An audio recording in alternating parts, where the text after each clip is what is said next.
Grandes marcas chegando cada vez mais na categoria, hype crescente e ótimas corridas. É assim que a gente pode resumir o WEC nos últimos anos. E eu posso dizer para vocês por experiência própria, cada ano que passa fica cada vez melhor. E eu até digo que existem marcas de carros famosas que preferem o WEC do que a Fórmula 1. Um abraço para a Lamborghini que já abandonou o barco um ano depois. Só que quem vê o WEC hoje muito bem organizado, muito bem tranquilo, com cada vez mais hype em torno dele, nem imagina que essa categoria não existia até 2012. Ou pelo menos é isso que querem que você pense, porque na verdade o WEC nunca morreu. Ele sempre esteve lá, de algum jeito. Hoje nós vamos ficar sabendo de tudo por trás da WEC, a categoria mais promissora do automobilismo, pelo menos por enquanto.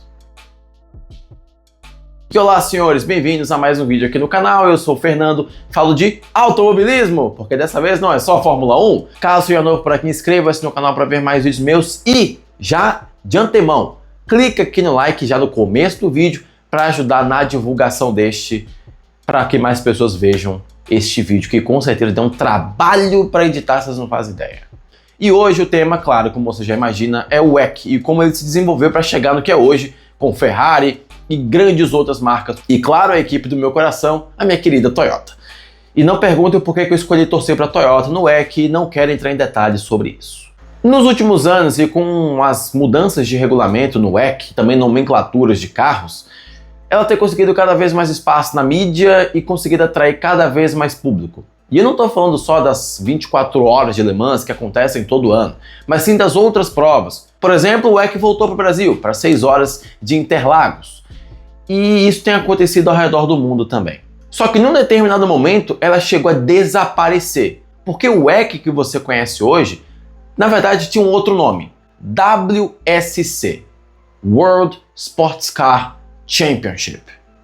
Meu inglês está ótimo. Para incentivar o desenvolvimento de carros logo depois da Segunda Guerra, além da Fórmula 1, surgiu também a WSC, que nesse caso focava em corridas de longas durações. Então, nós tínhamos as seguintes, por exemplo, já nas primeiras temporadas, 1000 milha, 1000 km de Nürburgring, a Tourist Trophy, que fica em Silverstone, as 12 horas de Sebring e a Corrida Pan-Americana no México, que eles chamam de Carreira Pan-Americana, aqui eu só traduzi. Enquanto as 24 horas de Le Mans também estavam por lá.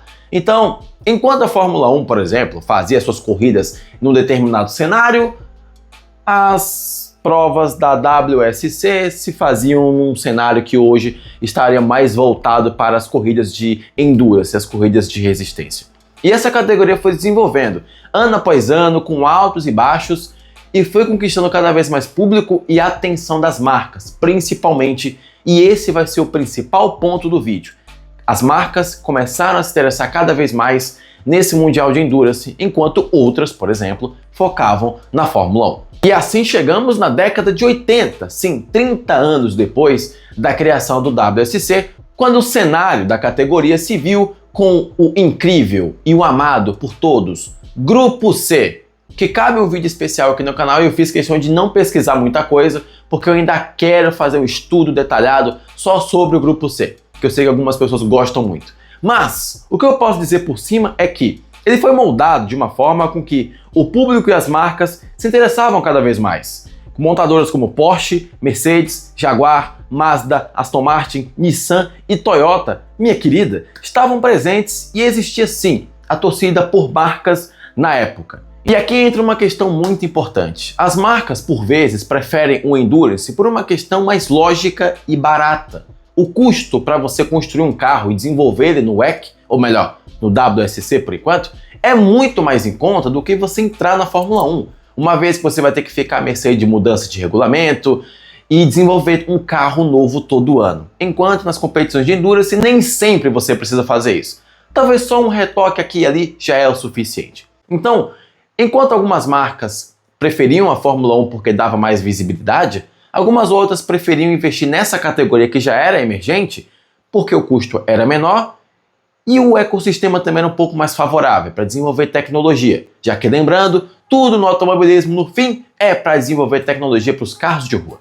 Então, uma categoria emergente estava atraindo cada vez mais a atenção das grandes marcas que tinham que investir pouco dinheiro para ter uma visibilidade boa. Guarde essa informação, porque teve gente ficando com ciúme. E eis que chegamos a 91. Porque a partir desse ano, uma mudança de motores mudou tudo. Os do WSC tinham que seguir os padrões dos motores da Fórmula 1, o que encareceu o negócio e fez as equipes perderem interesse. Lembra que eu falei para vocês? Era barato, até chegar essa mudança de regulamento. Se na Fórmula 1 já era cara, no WEC antigo passou a valer a mesma coisa. O financeiro das marcas gritaram, já que assim, como é que eu vou investir tanto dinheiro para fazer o mesmo motor da Fórmula 1 se eu posso usar esse mesmo dinheiro e investir diretamente na Fórmula 1? Foi assim que algumas marcas pensaram, e algumas sumiram do WEC. E eis que chegamos em 93, em que não tivemos a realização do Campeonato Mundial de Carros Esportivos por falta de competidores. Isso mesmo, as marcas não quiseram investir tanto dinheiro assim. Então, a partir daquele momento, o WSC, que nasceu em 1953, não existia mais. E daí pra frente, cada um foi para um lado. A Peugeot foi para a Fórmula 1 e quebrou a cara, algumas outras marcas e equipes foram para o IMSA, que é uma categoria que aceitava todo mundo e ainda aceita até hoje. Outros foram para outras categorias bem diferentes, enfim, cada um foi para um lado. E no meio disso tudo ficou a ACO, ou ACO, ou para você que fala francês, Automotive Club du West. Tá aí, que é o órgão que gerencia principalmente as 24 horas de Le Mans. Ela era responsável principalmente pelas provas de resistência. Então, se não tinha mais um mundial de resistência, qual era o sentido de ter uma marca investindo para uma corrida de resistência? A ACO se viu numa situação de criar o seu próprio ecossistema. E assim surgiram as divisões de Le Mans ao redor do mundo. Que é como se fosse dividir o mundo em determinados pedaços e lá iriam ocorrer os campeonatos de provas de resistência. Então assim surgiram a American Le Mans Series em 99, a European Le Mans Series em 2004 e a Asian Le Mans Series em 2009. Ou seja, um grande campeonato de corridas de resistência em determinados continentes. Norte América, Ásia e Europa. E justamente nessa balada, grandes marcas voltaram. Porsche também veio, Mazda, Nissan, muitas, né, que, enfim, não viram felicidade em lugar nenhum, resolveram voltar para casa. Só que ao mesmo tempo, não faria muito sentido, porque era um vencedor na Ásia, um vencedor na América do Norte e um vencedor na Europa. Como que a gente faz para saber quem é o vencedor de fato? E assim surgiu a Intercontinental Le Mans Series, que é uma espécie de mundial de clubes da FIFA das provas de resistência, que se baseava no mesmo calendário de todo mundo, só que em 3 provas específicas. E caso você esteja se perguntando, poxa, mas as 24 horas de Le Mans não rolavam nesse meio? Sim, aconteciam todo ano, só que não existia um mundial de corridas de resistência.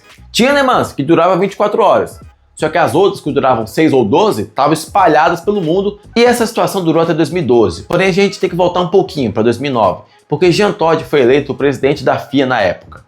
E ele foi muito importante para isso, porque ele começou a mexer os pauzinhos para criar, junto com o Automotive Club du West, que é o responsável pelas provas de Le Mans, para criar um mundial de corridas de resistência. E não é coincidência, não é porque ele gosta do mundial de resistência, mas porque ele participou das vitórias da Peugeot em 92 e 93 das 24 horas de Le Mans. Então, ele tinha experiência e sabia muito bem o potencial daquilo. E assim veio o WEC. Logo depois a FIA fez um acordo com o ACO e fizeram, enfim, um Mundial de Endurance em 2012. Só que se você pensa que a partir daí o WEC já nasceu grande, não foi não, gente. Assim, começou bem devagarinho. Só que para agora, em 2025, ele conseguiu uma ascensão muito mais rápida do que era esperado. Então o que aconteceu? Em 2012, tinham pouquíssimas grandes marcas. Claro, na classe GT tinha um monte, mas na classe principal da Hypercar, que é hoje, no caso a LMP1, só tinha, por exemplo, Toyota, Audi e algumas outras equipes privadas. E aí a coisa começou a engrenar, porque chegaram logo depois Porsche, Nissan, Alpine, Peugeot, que até outro dia não tinha aerofólio, é sempre bom lembrar disso. A Peugeot até outro dia fez um carro sem aerofólio com moicano, parecendo aquele alien do Ben 10 Supremo. Logo depois, Ferrari, Lamborghini, que já saiu. Sempre bom lembrar disso também. BMW, Cadillac e Aston Martin. E por alguma razão, durante a gravação do vídeo, eu esqueci de falar que a Toyota ainda está lá, sempre é bom lembrar disso. Ultimamente está em uma fase? Está em uma fase. O carro número 7 está com a pintura inspirada naquele TS050, está inspirado. Vai disputar Hyperpole? Não vai disputar nas 24 horas de Le Mans, mas ele está lá. E para 2026, a toda poderosa Hyundai, sim, ela vai entrar no WEC por meio da Genesis, a sua marca de carros de luxo. Então, de uma hora para outra, saímos de uma categoria que não existia em 2011 para uma categoria que hoje só tem marca enorme. A entrada da Ferrari no ambiente do WEC era um sinal claro de que tem um potencial ali e tá todo mundo afim de aproveitar aquele momento. A Toyota estava dominando até outro dia. A Ferrari chegou e já ganhou Le Mans 2 vezes de novo. Tem a BMW, que tem a sua presença lá, mas, sejamos honestos, tá tomando um pau de todo mundo. A Alpine começou a ser boa. A Porsche ainda tá lá. Tem muito potencial ali. E as marcas sabem disso. Por sinal, tem a Honda também que falou que não quer entrar no WEC, tá focada no IMSA e não quer entrar no WEC. Mas você sabe muito bem como que é a Honda, né? Ela disse que não vai entrar e logo depois ela entra. Então, não duvidem se a Honda anunciar que para 2026 ou 2027 ela vai entrar no WEC também. E como o propósito de toda a categoria de automobilismo é desenvolver tecnologia, principalmente para os carros de rua, o WEC faz isso muito bem. Até porque você colocar um carro 24 horas numa pista, com certeza para saber quanto tempo as suas peças vão durar. E já que na Fórmula 1 as marcas estão brigando para entrar na categoria, no WEC a coisa funciona de uma maneira um pouquinho diferente. Que é mais ou menos assim: olha, já que você não entrou na Fórmula 1, tem um espacinho aqui para você. É só chegar. E assim acontece. As marcas vão entrando cada vez mais, seja no GT, na P2 nem tanto, né? Porque só tem um Oreca lá, grande Oreca, carro fofo. E na Hypercar, enfim, tá entrando cada vez mais marcas grandes e é muito legal ver isso. E não tem mais aquela briga por atenção que a Fórmula 1 e o WSC tinham antigamente pelas marcas. Tem espaço para todo mundo e tem marca para todo mundo. Então é um ecossistema que todo mundo consegue coexistir.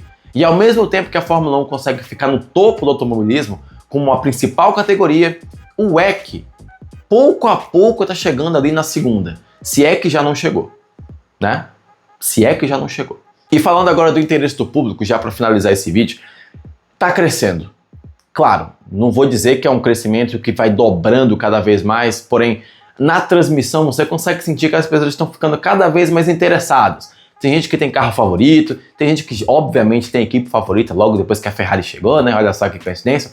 Tem muita coisa legal para acontecendo no WEC, uma categoria que em tese surgiu em 2012, tem agora só pelo menos uns 12, 13 anos de idade ainda e tá cada vez mais atraindo gente para assistir. Então daqui a alguns anos, conforme as marcas vão chegando e conforme o investimento vai sendo feito, apesar de ser um pouquinho mais barato que na Fórmula 1, a coisa está começando a andar e está ficando muito legal de assistir. E é isso aí, senhores. É assim que o WEC está se tornando o futuro do automobilismo. Na verdade, ele só está tomando o espaço que sempre foi dele.